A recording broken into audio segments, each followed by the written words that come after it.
Deep beneath the earth in Chihuahua, Mexico, grows a real-world fortress of solitude.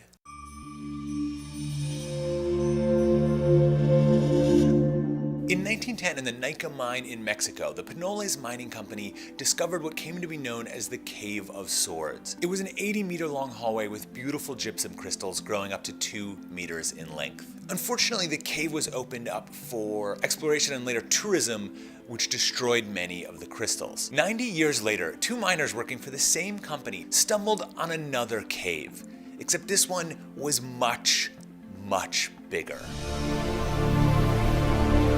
Nica sits on an ancient fault line above a magma chamber.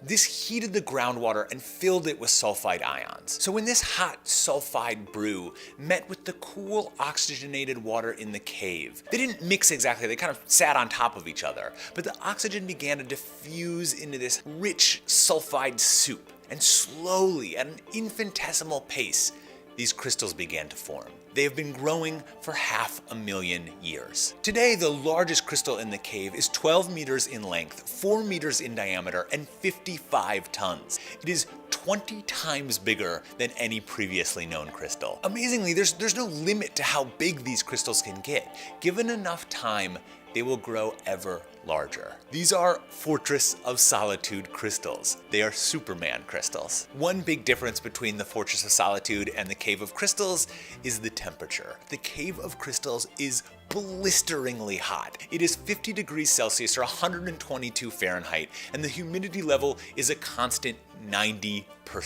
Even wearing special cooling suits filled with ice and water, researchers were only able to spend about 40 minutes down there. These crystals grew underwater. It's only in the last 20 years this mining company has pumped out all of the groundwater so they can extract various precious ores from the area. But as soon as it doesn't make economic sense for this mining company, the crystals will be resubmerged, returned to their underwater existence. And this is probably for the best, because while it's incredible we get the chance to study them now, that's their natural environment. It's where they grew, it's where they can keep growing.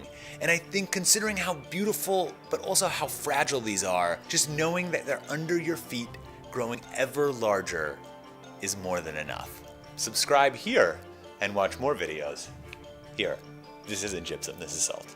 The Nica project is doing a ton of amazing science around this, including looking at ancient life forms in these crystals and trying to find their closest relative. I've included a link down below if you're interested in learning more about that.